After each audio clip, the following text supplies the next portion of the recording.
एक संबोधन। एक बार की मैं आपको बात बताऊं, हमारे यहां एक ऑफिसर बैठे हुए थे, सरकारी संबंधित ऑफिसर, जो इस तरह की जाति पात की बातों पर या इस तरह के शब्दों पर जिनको कार्रवाई करने की सत्ता है,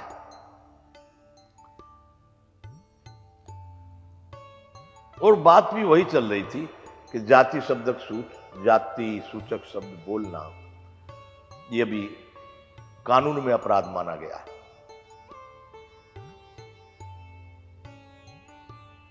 तो बात ये चल रही थी किस तरह से भाई अगर जाति सूचक नहीं बोलेंगे तो काम कैसे चलेगा।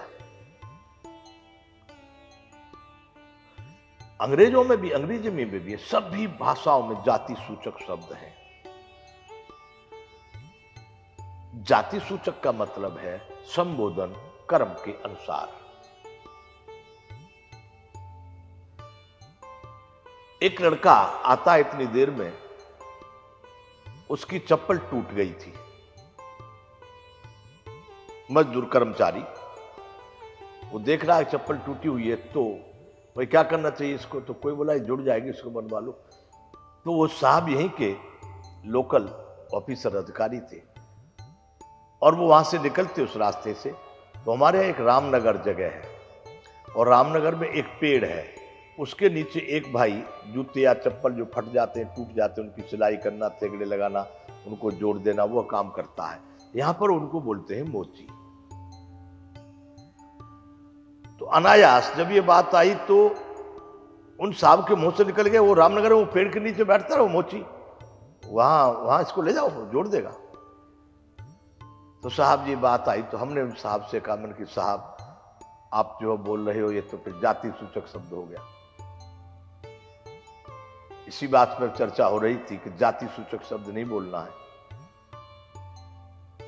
अब यदि यूं नहीं कहते हैं कि मोची, यूं कहा जाए जाओ रामनगर में, जाओ रामनगर जुड़वा के लाओ, कहां जुड़वा के लावे, किसके पास ले जाएंगे, कौन इस काम को करता है। तो जाति शब्द अब मोची कहा गया तो मोची का मतलब नहीं नीचा ऊंचा बड़ा छोटा, मतलब नहीं, वह उस कार्य को करता है जिसका जो कार्य था उसके अनुसार उनको संबोधन दिया गया। जो लोग कपड़े धोने की वैसी व्यवस्था करते थे, अंग्रेजी में भी कहते बासनमैन, हिंदी में धोती कहते, दूसरी भाषाओं में दूसरा कुछ कहते। तो ये सुथार जो लकड़ी से सारे सोफा सेट से लेकर के हल और लकड़ी बनाते उनको कहते, लोहे का जितना काम करते पंचाल कहते। तो ये कोई बुरी बात थोड़ी है, पंचाल कह देना या सुथार कह देना कोई बुरी बात है, बिल्कुल नहीं। बंधुओं, ये एक संबोधन है। एक पिता के अगर 8 बच्चे हो में और उनके 8 के अलग अलग कार्य हो में या 8 के अलग अलग, तो आप किस तरह से उनको समानता देकर के कहेंगे, खिलाने में समान है, बैठने में समान है, पीने में सब ठीक है, लेकिन जो बड़ा है उसको तो बड़ा ही कहते रहोगे, छोटा है उसको छोटा कहते रहोगे, मध्यम है उसको मध्यम कहते रहोगे। तो कहने का मतलब ये तो जो संबोधन है इन पर कोई भी विरोधाभास नहीं होना चाहिए।